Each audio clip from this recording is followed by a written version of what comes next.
kayo kulukoy followers ko, yung mahal ko followers. Actually, parang 4 na araw na kami dito sa hospital. Nakakimo ako, nakakimo. Worst pain of my life, 10 out of 10, iiyak ka, humihiyaw lang buong gabi.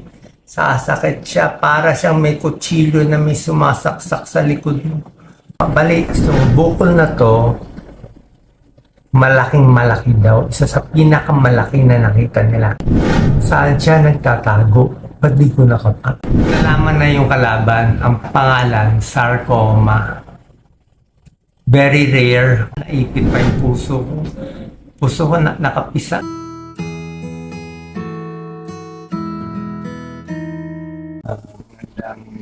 Araw po. Okay. Recorded lang po to. Bali, today is I think August.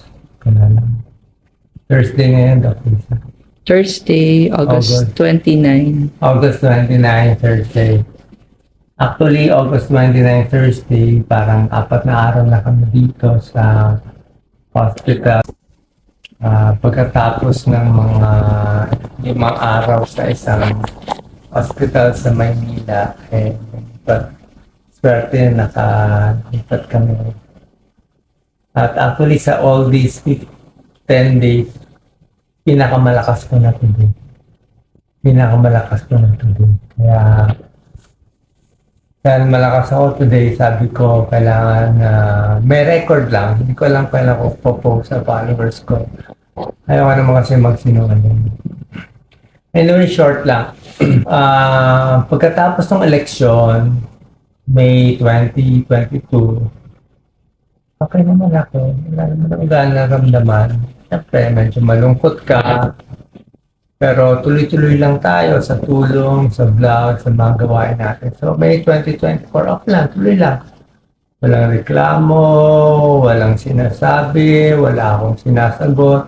Tuloy lang sa trabaho, wala lang. Hindi lang gusto natin. So, for the year, medyo okay naman ako. May, June, July, hanggang mga December. Tapos, pagdating ng 2020, although ang feel mo lang, lagi lang may mabigat. Parang lang may mabigat sa loob, may mabigat, may mabigat. Parang may madilim, may mabigat. So, pagdating ng mga 2023 na, mga April, okay naman, tuloy-tuloy pa rin tayo sa gawain natin. Meron tayong project sa Birchtree Advance, yung sa Century Foods. Century Foods, sila yung magawa ng Century 2 na may charity work tayo sa kanya. Every month, 2 beses punta tayo sa mahirap na lugar. At nagtatalk kami ni Doc Lisa, nagbibigay ng libre Birchtree Advance, yung mga nutritional drink pampalakas. Wala po kaming talent dito, libre lang, gusto ko lang tumulong. Pero wala kasi ako pambayad para makakuha ng crowd, makatulong. Mahal mag-medical mission. So sila nagbibigay. Pero napansin ko na mga 2023 na, mga April, medyo hirap na ako mag-medical mission. Pag mainit, ayoko na mainit. Hindi ko na kaya sa mainit. Parang may hingal, may pagod, paglulun ko, parang ayaw na. Kaya mapapansin nyo yung mga vlogs ko nung mga 2023, parang ang tips ko lagi, palapit sa edad 60. Yung Thomas na nagkakaida, nangihina, nahihilo, nagmamanas, di ba? Yan naman, namamaya, nawawala yung muscle, lumilit ang mga kamay. In-expect ko, ano lang to, aging. At pagdating ng October 24, 2023, bali wala pang 1 year ago, doon ako nag 60th birthday, senior ako. Wala pa ako gano'n naramdaman, pero nung birthday ko, around 8 months ago, doon ako nakaramdam ng back pain. Matagal na ako may back pain, matagal na ako masakit ang likod, pero this time, biglang may masakit banda dito sa taas. Taas ko lang to. Ito mga butas to ng mga biopsy. Biopsy 1, biopsy 2. Unang biopsy sa baba, itong biopsy dito. Dito pinakamasakit. Mga T10. T10, thoracic 10 dito. Thoracic 10. So, dyan sa part na yan, may masakit at hindi ako makahiga sa gabi. Pag higa ako sa gabi, sasakit yon. Upo ako, bumili ako ng Lazy Boy. Lazy Boy, makakatulog ako. Ganito, makakatulog ako. Pero nung October 2023, pag finalat mo ako, sasakit siya siguro for mga 1 hour, 2 hours, parang nag-spasm siya. Pero pag tinulugan mo, okay lang. Pag tinulugan mo siya, kaya. So that's 8 months ago, 8 months, siguro maybe up to a year ago, doon ko napansin, pag humiga ako, masakit. Kaya ko na lang humiga sa isang gabi mga 2 hours or 3 hours. Or pag antok na nakakahiga ako. Pero pag higa ako, masakit dito. Pero isip ko, muscle pain lang yan. Matigas yung kama mo. Palitan mo yung mattress mo. So, sakit siya na sakit. Ginagawa ko, pinapamassage. Masahe lang, pampalambot, stretching, ganyan. Wala naman eh. May ultrasound pa ako ng tiyan noon. 1 year ago, okay naman. Blood test, okay naman. Walang na ano. Diba? Walang nakikita. Pero ang nagtataka ko, yung back pain ko, bakit tumaas? Dati ang back pain ko dito lang sa baba. Nagtaka ako, yung back pain ko biglang tumaas dito. Medyo lumayo. Sabi ko, baka nagbago yung kurba ng likod ko. Baka ito kasi lumubog eh. Ito, bigla siyang lumubog. Ito biglang lumundo. Sabi ko, bakit ganon? So, mga 1 year ago na nga na nandiyan lang mabagal ay hindi ko pwede magsalita nito. I-splice na shortcut ko na lang hindi naman ako nakapagod po. Nakakimo ako nakakimo. Pero ayoko lokohin kaya followers ko. Mahal ko followers ko. Mahal ko followers ko. Mahal ko kayo. Niwala kayo. So, nasaan na ba ako dito? Then after you had back pains. Okay. So, nung nag-back pain ako 1 year ago, hindi ko lang pinapansin. So, pasakit. Until shortcut na natin no mga August 28 ngayon, di ba? So, baka gawin natin August 18 or 19. Mga August 18, 19, bago ako nagpa-admit sa hospital sa Maynila for the 3 days, sumobra sakit ang likod ko. Tsaka iba pang symptoms ko, yung tiyan ko lumalaki. Sunday yon on a weekend. Ikaw naman po kayo. Si Doc Lisa, magpapahinga ako na ako. Okay lang. August 17, 18, 19, you had back pains. So August 21, Wednesday, August 20, Tuesday, yun, laboratories. August 20, then we pa-admit na. Kailan tayo nag-admit? August 20, Tuesday. Sumakit mga August 18. 17, 18, 19, that weekend. Akit mo ako.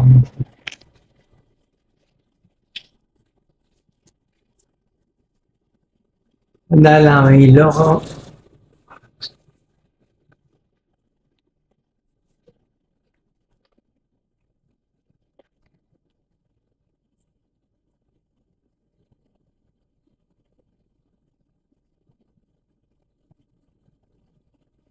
Dok, ba't ka masungit? Mga masungit, masakit eh. Huwag niya naisipan ng masama ang tao.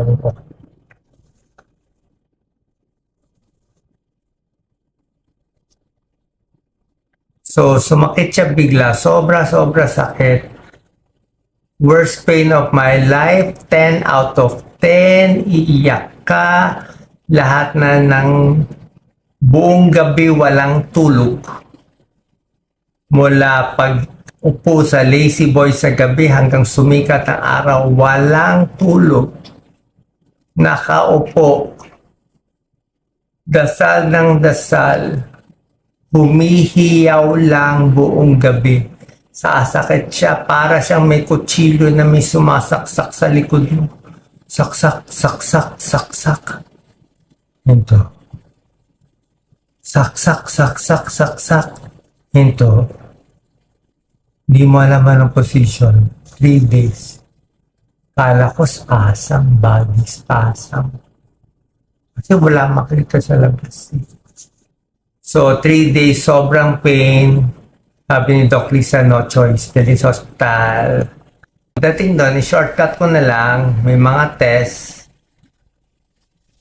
Nakita na yung kalaban. Nakita yung kalaban. Ang kalaban natin ay wala pang pangalan ng una. Bigay ko na yung pangalan. Pero wala pang balik. So, bukol na to, malaking malaki daw. Isa sa pinakamalaki na nakita nila. Mga 16 centimeters. Kanyang kalaki. Saan siya nagtatago? Ba't di ko nakapa? Kung ito ang spinal cord sa likod, ito yung harap, tiyan. Ito, spinal cord, Spinal column. puso, esophagus, puso, buto, dibdib, harap. Okay, dibdib, harap, puso, esophagus, artery vein, liver, spinal column, gulugod sa likod. Nagtago siya sa gitna ng harap ng gulugod, dikit sa puso. Okay, so dito siya, lumaki hanggang 16 centimeters. Hindi mo makakapa sa likod, sakto siya. Hindi mo makakapa sa harap, dito lang, lumalaki na siya dito.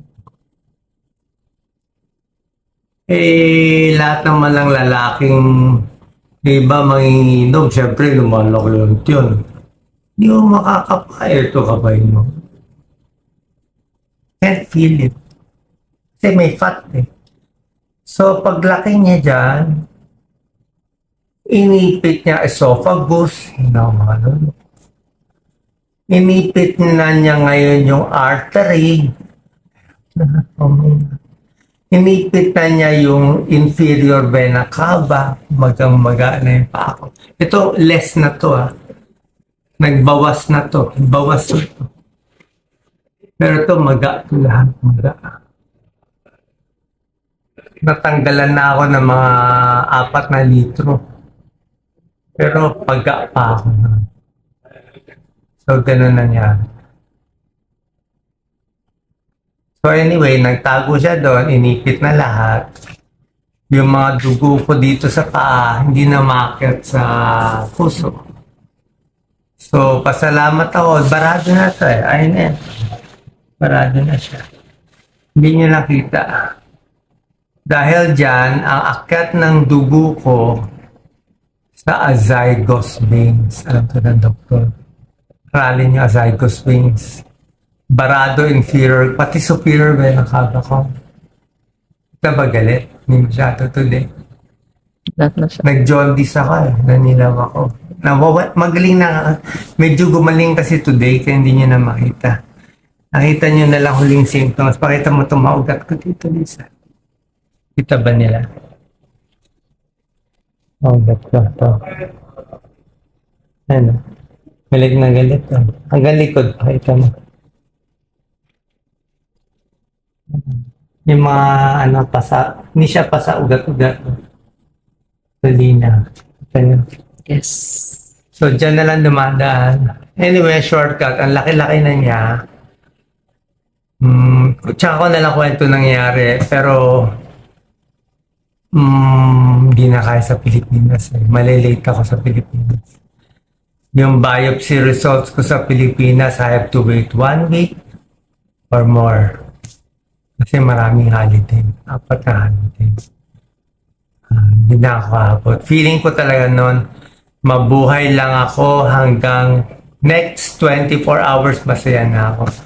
Isip ko talaga mamatay na ako. At sa tingin ko mamatay na talaga ako kung wala nangyari. So, swerte lang nakapunta ako dito. Nagmakaawa isang kaibigan ng kaibigan. Pagpunta ko dito, sa loob ng isang araw, grabe. Umaga, PET scan, biopsy, tanghali. Kinabukasan, may resulta na. 3 CT scan, CT angio, ang bilis. Doktor, lahat nandito. Hindi ako special case. Hindi ako special case dito. Hindi VIP. Hindi ako VIP dito. Nagmamakaaw, nasabi pa ng doktor, parang hindi siya tumatanggap ng new cases eh. Meron lang nakiusap sa kanya na pag ginamot mo tong taong to, hindi lang siya bubuhayin mo, marami siyang bubuhayin. Sabi niya. Siguro naawa lang sa akin. So, gano'n. Ang bilis. Ang bilis. Kasi talaga focus. Ano yung bukol. Anyway, dumating kami dito Sunday night, Monday mga test, Tuesday yung result, biopsy next day. Kuha agad. Tapos pinadala pa dugo ko for genetic testing abroad. Nalaman na yung kalaban, ang pangalan, sarcoma. Very rare, marami tayong sarcoma sa atin. Pero yung ganitong sarcoma nagtatago na very aggressive, very big, na inipit na ang liver, ang inferior vena cava, lahat. Kala mo, nasa loob pa ng inferior vena cava, naipit pa yung puso ko. Puso ko nakapisa yung right atrium. Kaya siya rare because galing sa nerves. Galing sa nerves. Yun yung nagpa-rare sa kanya. Galing sa nerves at wala akong risk factor. Tsaka wala kaming lahat. Tsaka hindi lang yun, nagtago. Salbahe. Never, hindi ko sabihin salbahe. So, nagtago siya. Malaki. So, pag doon anytime will die, dito siguro we'll see. Pero ako kahit ano naman mabuhay, hindi mabuhay, okay na sa akin. At least, sabi ko sa inyo, hindi ako nasusumalit. Wala akong tinatago. Ba't ako tatago? Saan ko nakuha to? Tingin ko stress. Kaya kayo, huwag kayong magbabasa ng comments sa Facebook. Na-stress ako sa mga comments. Na-stress ako sa mga bashers. Kahit konti na na-stress ako. Na-stress ako kasi hindi tunay lahat ng sinasabi. Dahil sobrang kayong mahal. Sobrang mahal kong Pilipino. Sobrang mahal kong mahirap. Tapos, sasabihan nila na hindi ako ginagamit ko lang, loko ko. Anyway, wala naman ako. I'm out already at natin. And, nilungkot ako. Una, pero hindi. Kasi ako na. May purpose pa ang Diyos. May purpose pa ang Diyos. And ang good news, kahapon na Wednesday, Sunday, Monday, Tuesday diagnosis. Wednesday, chemo na agad ako. Ito yung chemo. Dry mouth ako. Nag-chemo na agad ako. Pa-video ako, makakalpo daw ako eh. Maganda kita niyo may buka. Chemo ko. 3 days chemo. I wait 3 weeks. 3 days chemo. Pray. Nagagaling. Pero sabi ng doktor ko itong sarcoma, mahirap na kalaban. isa sa pinakamahirap na cancer na kulang ang research, kulang ang bagong gamot. Medyo miracle. Medyo miracle dapat. Dapat labanan daw ang cancer. Sabi niya, kainin mo lahat ng gusto mo. Kumain ka ng steak, kumain ka ng protein na walang ka ng protein. Itlog, kalimutan mo na yung diet. Okay, sorry kung mali na si payo ko before. Actually, okay naman payo ko nagda-diet eh. So, pwede ka mag-protein, mag-chicken, mag-ano. Pero hindi ako pwede kumain marami, mabobondat ako. And that's it. First chemo, second chemo today, tatanggalin nila tubig ko. Side effect ng chemo, hingal. Even without chemo, hingal. Marami pa, suka. Mahirap. Na-experience ko lahat ng experience ng mga kababayan natin, lalo ng mayaman na mahirap. Pero usually, mahirap ang maabot ng ganitong series. Sabi ng doktor ko, wala siya nakitang ganyang kalaki. Ganyang kabilis lumaki. Galing magtago. Ang naughty nitong sarcoma. Marami ko nakitang vision. Kung naniniwala kayo. Kaya ako happy. Malukha ba akong malukha?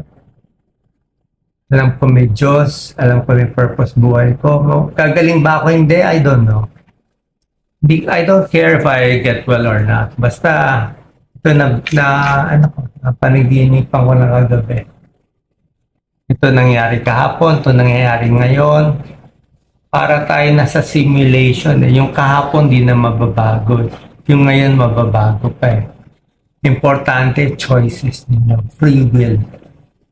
Maging mabait o hindi. Magpatawad, hindi. Tumulong, hindi. Kung decision nyo masama, tuloy-tuloy sa masama. Pati anak nyo apektado. Pag decision nyo maganda, mabait, matulungin, I love you all. Hindi to biro. Mahal ko talaga yung tao. Babae natin. Hindi ko pwede sabihin dati. Mukha akong tanga. Sasabihin ko. Pero ngayon may sarcoma na ako. Pwede ko na sabihin. Okay. Salamat sa lahat ng mga tumulong na dasal, very important. More prayer. Pero hindi naman ako yung isa yun. Gusto nyo lang po dasal. Ayun na po. Mahal kong followers, kung mag-iiyak ko masyado. Sana mag-ayos-ayos sa pamilya, love, forgiveness, compassion, and huwag magalit. Ayusin ang sarili. Sabi ko nga, kaya ilalaban tayo eh. Sabi ko sa doktor, Dr. I'm ready to fight. Sabi ng doktor ko, may cancer ka, fight with me. Parang Pacquiao versus Marquez fight. Palakas ka. Tayo si Pacquiao, palakas ka. Kumain ka na marami. Palakas ka kasi may chemo ka eh. Marami kang chemo. The chemo kills the bad cells and part of the good cells. Palakas ka, positive lang. Walang negative ha. Walang negative, puro positive lang. Okay, malungkot ako hindi. Swerte nga ako, may asawa ako nagbabantay. Swerte ako, may anak ako, panganay, si Angelica, Jelly, si Catherine, si Yenya na mahal ako. Binabantayan ako. I'm so blessed. I'm so blessed. Is this negative or positive? Negative, may bukol. Pero positive, naging close sa akin dalawang anak ko. Na dati may barrier kami. Pamilya ko naging close.